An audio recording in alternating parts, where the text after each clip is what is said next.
Hello दोस्तों, नमस्कार। कमल coachings में आपका स्वागत है। और आज मैं आप लोगों के लिए 1857 क्रांति के सबसे महत्वपूर्ण क्वेश्चन लेके आया हूँ। तो क्वेश्चन नंबर पहले की बात कर लेते हैं। निम्नलिखित विद्रोहियों को सुमेलित कीजिए। तो यहाँ पर ये बताना है कि कौन सा विद्रोह कहाँ पर हुआ था। तो इसकी व्याख्या कर लेते हैं। इसका आंसर बी होगा। एक तो विद्रोहियों के भारतीय नायक और केंद्र की बात कर लेते हैं। तो पहला है बहादुर शाह जफ़र एवं बख्त खां, तो इसका केंद्र था दिल्ली। दूसरा है बेगम हजरत महल लखनऊ, कुंवर सिंह जगदीशपुर बिहार, अजीमुल्ला ये फतेहपुर में इन्होंने इस क्रांति का नेतृत्व किया था। अब नेक्स्ट क्वेश्चन की बात कर लेते हैं। खान बहादुर ने कहाँ पर विद्रोह का नेतृत्व किया था। तो इसका आंसर होगा सी, बरेली। देखो, खान बहादुर ने 1857 के विद्रोह को बरेली में नेतृत्व प्रदान किया। इन्हें मुग़ल सम्राट बहादुर शाह जफ़र ने सूबेदार पद पर नियुक्त किया। कालांतर में इन्हें पकड़कर फांसी दे दी गई थी। नेक्स्ट क्वेश्चन, मौलवी अहमदुल्ला ने कहाँ पर 1857 के विद्रोह का नेतृत्व प्रदान किया था। इसका आंसर होगा ए, फैजाबाद। तो मौलवी अहमदुल्ला ने 1857 के विद्रोह को फैजाबाद में नेतृत्व प्रदान किया। अहमदुल्ला की गतिविधियों से अंग्रेज़ इतने अधिक चिंतित थे कि उन्होंने इनको पकड़ने के लिए 50,000 रुपये की राशि का इनाम भी रख दिया था। सबसे ज़्यादा कट्टर दुश्मन यही थे, ठीक है, इस विद्रोह में। अब नेक्स्ट बात कर लेते हैं। 1857 के विद्रोह की तारीख क्या तय की गई थी। देखो, इसका आंसर होगा आपका 31 मई। तो 31 मार्च ना होगा, 31 मई होगा। देखो, अली मुल्ला ने बिठूर में नाना साहब के साथ मिलकर विद्रोह की योजना को अंतिम रूप देते हुए 31 मई 1857 को क्रांति का दिन निश्चित किया था। तो इसका आंसर होगा 31 मई। ठीक, क्वेश्चन नेक्स्ट क्वेश्चन, 1857 ईस्वी में किसने इलाहाबाद को आपातकालीन मुख्यालय बनाया था। इसका आंसर होगा ए, लॉर्ड कैनिंग। देखो, 1857 की क्रांति के समय वायसराय लॉर्ड कैनिंग था। इसी ने 1857 ईस्वी में आपातकाल के समय अपना मुख्यालय कलकत्ता से हटाकर इलाहाबाद में स्थापित किया तथा यहीं से 1857 के विद्रोहियों का दमन किया था। नेक्स्ट क्वेश्चन, 1857 की क्रांति का प्रतीक किसे माना गया। तो इसका आंसर होगा आपका सी, कमल और रोटी। देखो, 1857 की क्रांति के प्रतीक के रूप में कमल और रोटी को चुना गया। ठीक है, तो ये क्वेश्चन भी काफ़ी आपका इम्पोर्टेंट है, काफ़ी महत्वपूर्ण क्वेश्चन है। दोनों क्वेश्चन अच्छे थे। अब नेक्स्ट क्वेश्चन की बात कर लेते हैं। क्वेश्चन नंबर 7, किस चार्टर्ड अधिनियम द्वारा ईसाई मिशनरियों को भारत में धर्म प्रचार की अनुमति दी गई। इसका आंसर होगा बी। देखो, ईसाई मिशनरियों को भारत में धर्म प्रचार की अनुमति 1833 ईस्वी के चार्टर्ड अधिनियम के द्वारा मिल गई थी। तो बी आंसर ठीक है इसका। नेक्स्ट क्वेश्चन, 1857 का विद्रोह किस गवर्नर जनरल के शासनकाल में हुआ। इसका आंसर होगा ए, लॉर्ड कैनिंग। देखो, 1857 की क्रांति गवर्नर जनरल लॉर्ड कैनिंग के शासनकाल में हुई। 1857 में सैनिकों के प्रयोग के लिए ब्राउन बेस के स्थान पर एनफील्ड राइफल का प्रयोग करवाया गया, जिसमें गाय और सुअर की चर्बी वाला कारतूस प्रयोग होता था, जिसमें कारतूस को लगाने से पहले दांत से खींचना पड़ता था। गाय और सुअर की चर्बी के प्रयोग से हिंदू और मुसलमान दोनों ही भड़क गए, जिसके परिणाम स्वरूप 1857 के विद्रोह की शुरुआत हुई। नेक्स्ट क्वेश्चन, चर्बी युक्त कारतूस के प्रयोग के विरुद्ध पहला सिपाही विद्रोह कब हुआ था। इसका आंसर होगा बी, 29 मार्च 1857।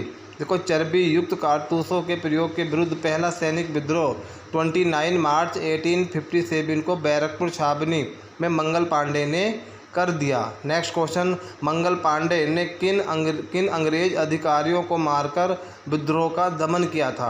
तो इसका सही आंसर होगा आपका बी, लेफ्टिनेंट बाग व ह्यूसन। देखो, 29 मार्च 1857 को बैरकपुर छावनी मंगल पांडे ने चर्बित कारतूस प्रयोग को इनकार करते हुए अपने अधिकारियों पर गोली चला दी थी। नेक्स्ट क्वेश्चन, मंगल पांडे को कब फांसी दी गई। इसका सही आंसर है 8 अप्रैल 1857। देखो, उत्तर प्रदेश के तत्कालीन गाजीपुर बलिया जिले का रहने वाला मंगल पांडे बंगाल में स्थित बैरकपुर छावनी में 34 NI का जवान था। 20 मार्च 1857 को विद्रोह करने के बाद अदालत ने 8 अप्रैल 1857 को सैनिक अदालत के निर्णय के बाद मंगल पांडे को फांसी दे दी गई थी। इम्पोर्टेंट क्वेश्चन है। नेक्स्ट क्वेश्चन, मेरठ के विद्रोही सिपाहियों ने कब दिल्ली पहुंचकर लाल किले पर अधिकार कर लिया? तो इसका आंसर होगा बी 11 मई 1857।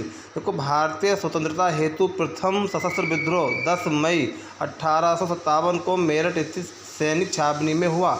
11 मई को विद्रोही ने दिल्ली के लाल किले पर अधिकार कर लिया तथा मुगल बादशाह बहादुर शाह द्वितीय को पुनः भारत का सम्राट तथा विद्रोह का नेता घोषित कर दिया था। नेक्स्ट क्वेश्चन की बात कर लेते हैं। दिल्ली में 82 वर्षीय मुगल बादशाह बहादुर शाह द्वितीय का सेनापति कौन था? इसका आंसर होगा सी वक्त खां। देखो, दिल्ली में 82 वर्षीय बहादुर शाह ने वक्त खां को अपना सेनापति घोषित किया तथा स्वयं 1857 के विद्रोह को नेतृत्व प्रदान किया। 20 सितंबर 1857 को हुमायूं के मकबरे में अंग्रेज लेफ्टिनेंट WSR हंसन के समक्ष समर्पण कर दिया। नेक्स्ट क्वेश्चन 14, अंतिम मुगल बादशाह बहादुर शाह द्वितीय की मृत्यु कब हुई थी? तो इसका आंसर होगा 7 नवंबर 1862 ईस्वी को। देखो, बहादुर शाह द्वितीय का शेष जीवन रंगून बर्मा में निर्भय बिताना पड़ा और वहीं पे बहादुर शाह द्वितीय की मृत्यु हो गई थी। ठीक। नेक्स्ट क्वेश्चन 15वां की बात कर लेते हैं। निम्नलिखित में से नाना साहब का मूल नाम क्या था? तो इसका आंसर होगा ए धोंदू पंत। जो कानपुर में 5 जून 1857 को विद्रोह की शुरुआत हुई। यहाँ पर पेशवा बाजीराव द्वितीय के दत्तक पुत्र नाना साहब ने विद्रोह को नेतृत्व प्रदान किया, जिसमें उनकी सहायता तात्या टोपे ने की थी। ये भी इम्पोर्टेंट क्वेश्चन है आपका। अब नेक्स्ट क्वेश्चन 16 की बात कर लेते हैं। झांसी की रानी लक्ष्मीबाई को अंग्रेजों से लड़ते हुए कब मृत्यु प्राप्त हुई? तो इसका आंसर होगा बी 17 जून 1858। देखो, झांसी की रानी लक्ष्मीबाई ने अनेक युद्धों में अंग्रेजों को पराजित किया तथा ग्वालियर में तात्या टोपे से मिलकर अंग्रेज जनरल ह्यूज से लड़ते हुए 17 जून 1858 को वीरगति को प्राप्त हुई। लक्ष्मीबाई की मृत्यु पर ह्यूज ने कहा, भारतीय क्रांतिकारियों में यहाँ सोई हुई औरत अकेली मर्द है। ठीक। नेक्स्ट क्वेश्चन, तात्या टोपे को पकड़वाने में किस एक मित्र ने अंग्रेजों की मदद की? तो इसका आंसर होगा मान सिंह। D answer. देखो, तात्या टोपे का वास्तविक नाम रामचंद्र पांडुरंग था। कानपुर के पतन के बाद अप्रैल 1859 ईस्वी में कालपी चले गए, जहां पर लक्ष्मीबाई के साथ मिलकर 1857 का संघर्ष किया। अंत एक जमींदार मित्र मान सिंह ने विश्वास के उनको पकड़वा दिया। तो इसकी व्याख्या आप लोग पढ़ लेना। ठीक। नेक्स्ट क्वेश्चन, मनीराम दत्त ने विद्रोह का नेतृत्व कहाँ किया था? इसका आंसर होगा डी असम। देखो, असम में मनीराम दत्त ने 1857 के विद्रोह का नेतृत्व प्रदान किया तथा यहाँ के राजा के पोते कदमदेश्वर सिंह को राजा घोषित किया। शीघ्र ही मनीराम दत्त पकड़े गए और फांसी दे दी गई। ये भी इम्पोर्टेंट क्वेश्चन है। ठीक। नेक्स्ट क्वेश्चन की बात कर लेते हैं। देखो, निम्नलिखित में से कौन सा कथन असत्य है? तो इसका आंसर होगा सी। देखो, 1857 के विद्रोह में पढ़े लिखे व्यापारी भारतीय शासकों ने बढ़ चढ़कर हिस्सेदारी ली? बिल्कुल नहीं ली थी। गलत आंसर है। देखो, 1857 विद्रोह में व्यापारी पढ़े लिखे लोगों ने बिल्कुल भी हिस्सेदारी नहीं ली थी। ठीक है, तो इसकी भी आप लोग व्याख्या पढ़ लेना। इसका आंसर आपका सी होगा। अब बात करते हैं नेक्स्ट क्वेश्चन की। देखो, किस अंग्रेज ने कहा कि यदि 1857 के विद्रोह में एक भी योग्य नेता होता तो हम सदा के लिए हार जाते? इसका आंसर होगा बी जॉन लॉरेंस। देखो, 1857 के विद्रोह के बारे में सर जॉन लॉरेंस ने कहा, यदि विद्रोहियों में एक भी योग्य नेता रहा होता तो हम सदा के लिए हार जाते। नेक्स्ट क्वेश्चन 21वां, 1857 के विद्रोह पर निम्नलिखित में से किसने फर्स्ट वार ऑफ इंडिपेंडेंस पुस्तक लिखी? तो इसका आंसर होगा बी.डी. सावरकर। कुछ महत्वपूर्ण पुस्तकें हैं। देखो, first war of Indian independence B D. Savarkar, the great rebellion Ashok Mehta, the sipahi mutiny and the revolt of 1857 R C. Majumdar, 1857 Surendranath Sen. तो ये सारी महत्वपूर्ण पुस्तकें हैं, आप लोग इनको भी याद कर लेना। नेक्स्ट क्वेश्चन, निम्नलिखित को सुमेलित कीजिए। तो यहाँ पे विद्रोहियों के केंद्र और कुचलने वाले अंग्रेज है, तो इसका सही आंसर बी होगा। तो पहला बात कर लेते हैं दिल्ली। देखो, दिल्ली में निकलसन हंसन ने आंदोलन को दबाया था, लखनऊ में कैंपबेल ने, झांसी ग्वालियर में जनरल ह्यूज ने, इलाहाबाद बनारस में कर्नल नील ने, जगदीशपुर में विलियम टेलर ने, बरेली में विसेंट आयर ने, फैजाबाद में जनरल रेनार्ड ने, फतेहपुर में जनरल रेनार्ड ने। तो ये क्वेश्चन भी काफ़ी इम्पोर्टेंट है और कई बार ये क्वेश्चन एग्ज़ाम में आ भी चुका है। तो इसको दोबारा सुन लेते हैं। निम्नलिखित को सुमेलित कीजिए। तो यहाँ पर एक तो विद्रोह के केंद्र है, कुचलने वाले अंग्रेज़ हैं, तो इसका सही आंसर आपका बी होगा। तो ये याद कर लेना, ठीक है। नेक्स्ट क्वेश्चन की बात करते हैं अब। 1857 के विद्रोह के स्वरूप के संबंध में यह मत है कि यह एक राष्ट्रीय विद्रोह था। तो इसका सही आंसर होगा बेंजामिन डिज़ायरी। तो व्याख्या पढ़ लेते हैं। कुछ विद्रोह संबंध मत हैं। यह प्रथम भारतीय स्वतंत्रता संग्राम था, बी डी सावरकर। यह हिंदुओं की शिकायतों की आड़ में मुसलमानों का षड्यंत्र था, जेम्स आउट्रम। यह ईसाई धर्म के विरुद्ध एक धर्म युद्ध था, एल आर रीज। यह एक राष्ट्रीय विद्रोह है, बेंजामिन डिज़ायरी। तो ये बहुत ही ज़्यादा इम्पोर्टेंट क्वेश्चन है। आप इस विद्रोह के संबंध में जिनके मत थे उनको आप यहाँ पे याद कर लेना। अब नेक्स्ट क्वेश्चन की बात करते हैं। 1 नवंबर 1858 ईस्वी में भारत के किस शहर में महारानी की घोषणा पत्र को पढ़ा गया? तो इसका सही आंसर होगा सी। देखो 1857 के विद्रोह के असफल होने के बाद 1 नवंबर 1858 को इलाहाबाद में आयोजित दरबार में लॉर्ड कैनिंग ने महारानी की उद्घोषणा को पढ़ा। इस उद्घोषणा में भारत में कंपनी के शासन को समाप्त कर भारत का शासन सीधे क्राउन के अधीन कर दिया गया तथा एक भारत मंत्री या सचिव तथा 15 सदस्यों वाली इंडियन काउंसिल की स्थापना की गई थी। तो देखो महारानी विक्टोरिया का जो घोषणा पत्र था वो लॉर्ड कैनिंग ने इलाहाबाद में पढ़कर सुनाया था। तो ये भी इम्पोर्टेंट क्वेश्चन है, ठीक। नेक्स्ट क्वेश्चन की बात कर लेते हैं। रॉयल कमीशन की स्थापना किसके लिए की गई थी? मोस्ट इम्पोर्टेंट है, सैनिकों की भर्ती के लिए, डी आंसर।